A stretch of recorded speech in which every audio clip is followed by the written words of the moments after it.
Bonjour, aujourd'hui nous allons travailler sur les pourcentages. Un pourcentage traduit une situation de proportionnalité quand la quantité totale est ramenée à 100.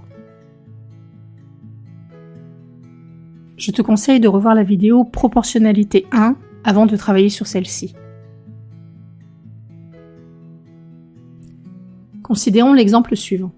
Dans un pot de confiture de 250 g, il y a 60% de sucre. Quelle est la masse de sucre dans ce pot?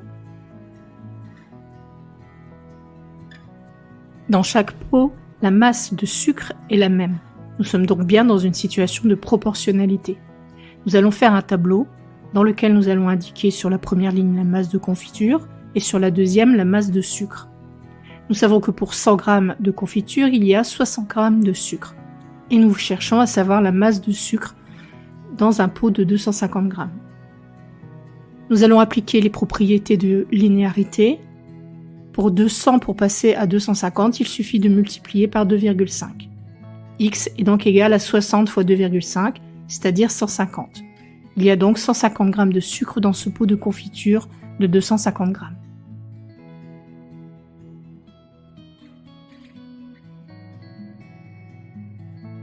Tu remarqueras qu'en fait, 60 fois 2,5, c'est égal à 60 fois 250, le tout divisé par 100.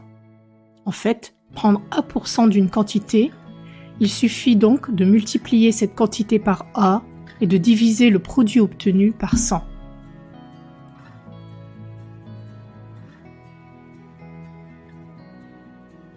Nous n'avons donc plus besoin d'utiliser un tableau de proportionnalité et allons traiter cette question comme un problème. Nous allons commencer par la phrase calcul de la masse de sucre dans le pot de confiture. Nous allons prendre les 250 g que nous allons multiplier par 60 et diviser le résultat obtenu par 100. Nous obtenons 150 et finir par la phrase de conclusion. Il y a donc 150 g de sucre dans ce pot de 250 g de confiture.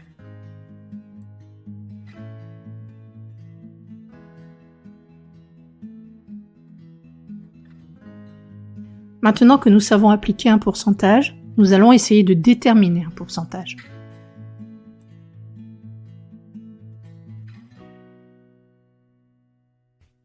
Considérons l'exercice suivant. Dans un sondage, 4 personnes sur 5 déclarent trier leurs déchets. Quel pourcentage représente-t-il?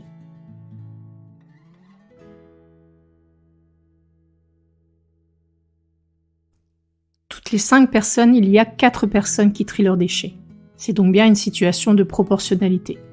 Nous allons faire un tableau. Première ligne, nous indiquerons le nombre de personnes qui trient leurs déchets. Sur la seconde, le nombre total de personnes. Nous avons donc 4 personnes sur 5. Nous cherchons à savoir quel est le nombre de personnes qui trient alors ces déchets sur 100 personnes interrogées. Nous allons appliquer les propriétés de linéarité et multiplier par 20. X est donc égal à 4 fois 20, c'est-à-dire 80. Il y a 80% des personnes interrogées qui trient leurs déchets.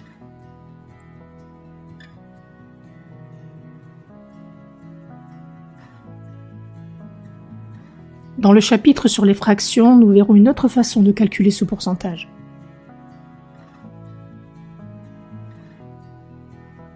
Ça y est, la leçon est finie, c'est à toi de travailler maintenant. À bientôt!